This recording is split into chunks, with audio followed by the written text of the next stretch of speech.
Welcome back to my channel. My name is Phoenix Urbina and I am a certified life coach.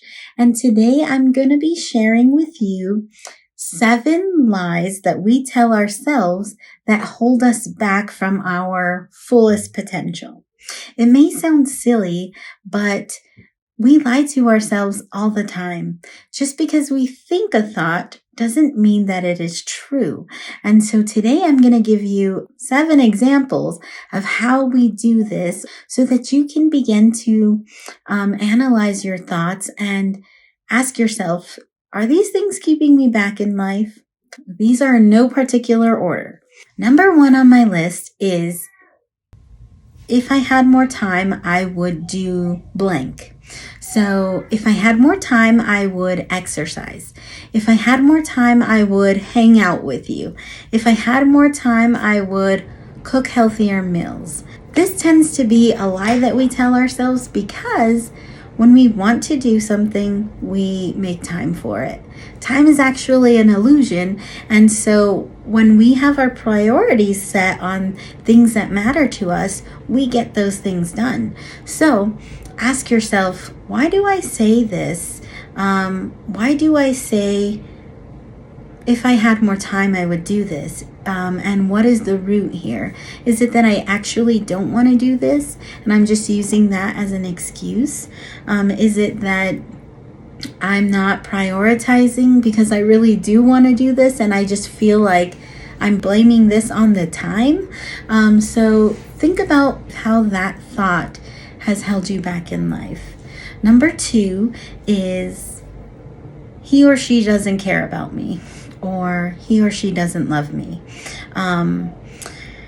I hear this a lot actually in my couples coaching, and for example, I'll have a couple in front of me and they will be talking and I hear from one of the two, he just doesn't love me. She just doesn't love me. And so I ask, why do you feel like this person doesn't love you? And they start talking through it because they don't give me attention, because they don't tell me they love me, because they are always too busy for me. And so when the partner hears this, they can get a chance to respond. And some of the responses I've heard in the past are, I really do love you. I've been so busy with work that I haven't expressed or spent enough time with you, but I really want to. And now that I know that my time is important, then I can give you that.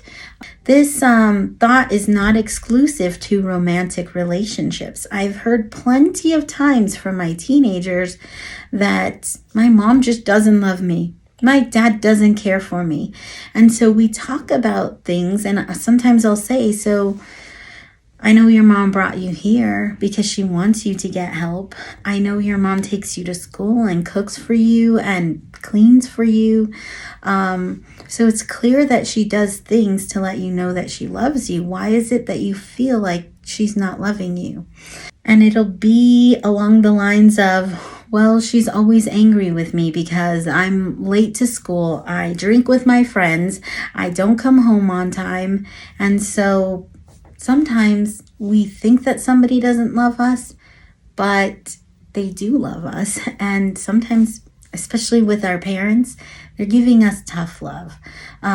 Sometimes the truth is that somebody doesn't love you. And these are things to pay attention to, is, what are the actions showing? What are this person's actions showing? What are their words telling you? Are they telling you, I don't love you? And that's why you're saying, they just don't love me? Well, then yes, in this case, that thought is true. But in many cases, that's not true. And so ask yourself, why am I feeling unloved by this person? Do I need to communicate better with them? Do I need to tell them that I'm feeling unloved and talk this through? That's a big one. So number 3 is, when I achieve X, I can be happy. This is a lie that we tell ourselves because happiness is not a destination. It's a state of mind. It's an emotion. It's something that we're fully capable of creating and feeling today. And so I hear this with people who say, when I buy my house, I will feel happy. Okay, so let's say this was true. Let's say that you buy your house, that one day you will buy your house, and you'll feel happy for that moment. Okay, now what's happening with your happiness? Because that moment comes and goes so quickly that after that, you're not going to have happiness again. So if this was true. So if this is your state of mind, or if these are thoughts that have popped up in your head, like, I'll be more happy. I will be happy once I lose weight. I will be happy once I graduate. I will be happy once I blank. Whatever it is, ask yourself, is this true? Are there ways that I can be happy today? Is this thought keeping me from happiness today? Most of the times it is. Most of the time it's just a thought that we think, but it's not true. Number 4 is, I'll never be able to do that. An example of this that I just witnessed a few days ago in yoga class was someone was doing a yoga pose. They were doing like a fancy yoga pose where they were upside down and sustaining their body weight in a yoga pose. And so the girl next to me she looked at the other girl and was like, I will never be able to do that. And I didn't say anything, of course, then, but I was thinking this goes along with the topic of the week, because that is a limiting belief. That is a lie that this girl is telling herself. If she worked for this, if she wanted to be able to do that yoga pose, she could practice at it and achieve that if it was important to her. And so if you tell yourself, I'll never be able to do that, that's a lie. But it would be true for you, so you're not going to be able to do that. And so ask yourself, if you've said this, or if you're in a position right now where you feel like you're never going to be able to do something, ask yourself, what is it that I actually need to do to be able to do this? And how can I be on my way to doing that? How can I get started on that? Things may seem hard, but if you really want it and you're willing to put in the effort, you can do anything. Number 5 on the list is, it's too late. I've heard this phrase from people who really truly believe it's too late to accomplish something, to mend a relationship, to make a change. One of the most recent examples I can think of is that I have a client who's about 35. I'm certain he's 35. And his biggest dream was that he wanted to be a lawyer. And at some point he said, it's too late for me. And so we talked about this, and I asked him, why is it too late?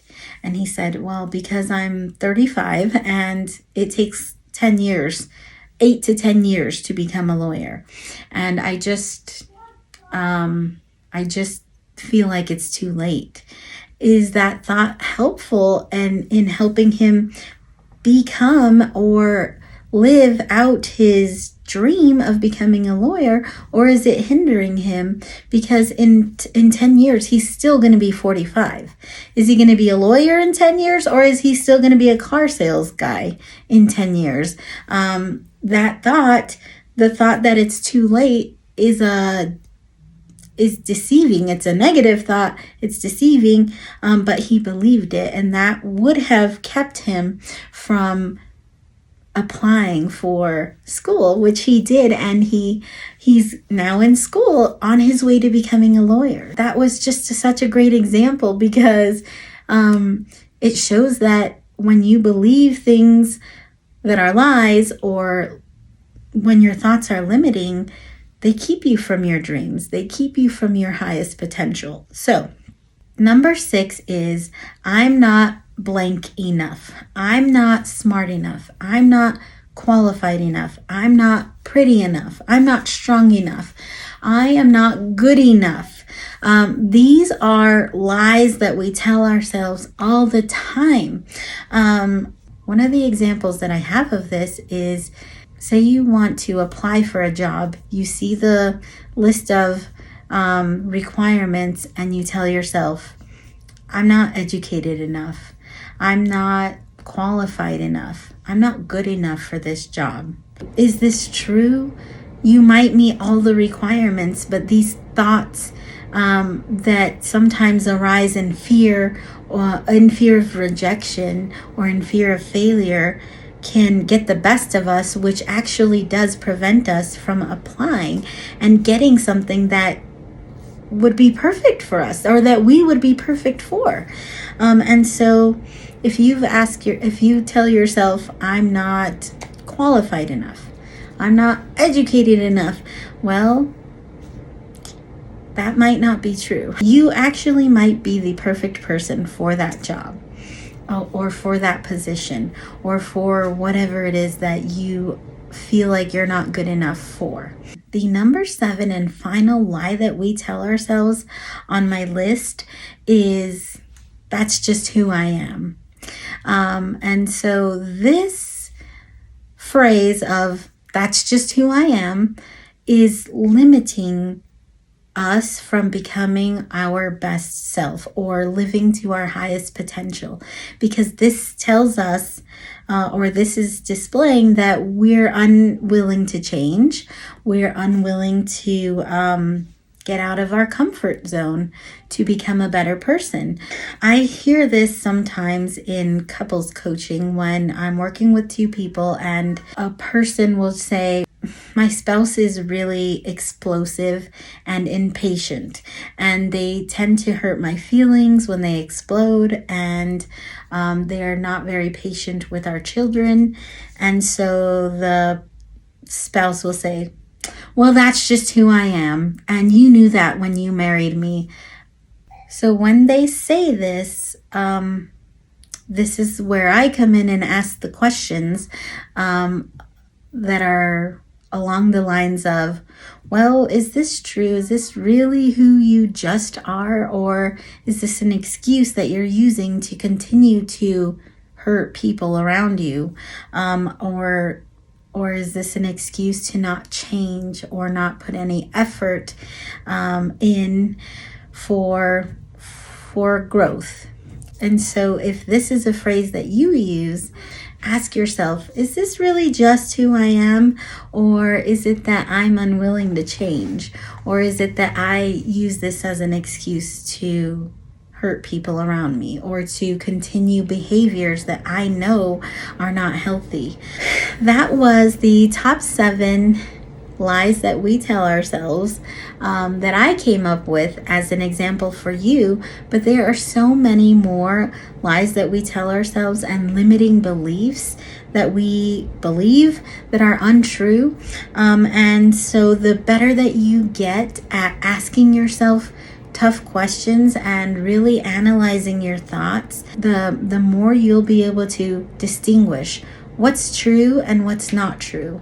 Am I believing something that's just keeping me from my highest potential? Or is this thought true and is also leading me to my highest potential? I hope you liked this video. If you did, go ahead and give it a thumbs up. And if you haven't already, subscribe to my channel and turn on the notifications so that you can be the first to know when my new content comes out. Also, thank you so much for watching this video. I will see you in the next one.